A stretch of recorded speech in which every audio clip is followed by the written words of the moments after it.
Once upon a time, in a village far away in the eastern part of Nigeria, there lived a beautiful girl called Nneka. Nneka lost her mother when she was just 3 years old, and her father, who was a busy businessman, got married to a woman who had a daughter of 4 years so she could take care of his own daughter. Her name was Oluchi, and her daughter's name was Amarachi.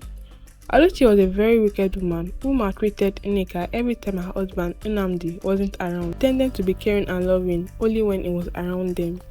She gives Nneka food once a day, while her daughter eats countless times. Nnamdi complained bitterly on how Nneka is emaciated, but Oluchi will always say Adieze, which was Nneka's mother, was slim, so she got her stature from her. This went on for a while, till the two girls had grown up. Nneka grew up to be a very beautiful and slim girl like her mother, while Amarachi was plump. Oluchi made Nneka do all the house chores and fed her with leftovers, while her own daughter sleep all day and eat voraciously like a bear. Nneka decided to keep all this from her father, as she does not want a fight to ensue between him and Oluchi. Despite the cruel treatment she endured, Nneka remained a kind and gentle soul. She found solace in the beauty of the village, spending her free moments near rivers, where she could sing to the birds and dance to the rustling leaves. Her spirit remained unbroken. One day, Oluchi woke Nneka very early in the morning, when most people haven't left their home, to fetch water from the stream because Amarachi had used all the water the previous day. This annoyed Nneka. As she protested, Oluchi landed her a deafening slap, which made her staggered. She had no choice but to go fetch the water, as her father wasn't around. She carried her water pot and set out to the stream.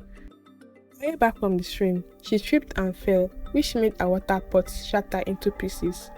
All tears flowed down her cheek as she thought of what Oluchi would do to her. Then she began to sing a song which her mother do sing when she was small. As she sang the song, she was relieved and rose up to leave, when magically the pots joined together. She was surprised and happy at the same time. Quickly she went home and continued her daily work. After she was done, she went to see a friend of hers. She narrated what happened and her friend advised her to keep her newfound powers to herself. As the day went by, she began to realize how powerful her voice was. She could sing and make the sick ill. She was so happy. She and her friend Adora made use of her power to help people, like the day they were passing beside the hut and had a woman crying because her son was sick. Nneka quickly began to sing and immediately the boy was healthy. The boy's mother was shocked. Occasionally things like that happened, which made people curious to know what was happening. Soon it spread through the village that someone possessed an extraordinary and mysterious gift, the ability to mend broken objects and even heal the sick. But nobody knew who this person was, and this went on for a while. One day, Nneka and her friend Adora were cooking in the kitchen when Adora mistakenly broke a plate, which was Oluchi's favorite plate. Immediately, Nneka mended the pot with her song. Unbeknownst to her, Oluchi had been secretly watching. With a sly grin, Oluchi realized the potential power she could wield if she convinced the village that it was her own daughter Marachi who possessed these miraculous abilities. So in the evening, when everybody has gone to sleep, Oluchi confronted Nneka and threatened to do unimaginable things to her if she doesn't comply to her terms.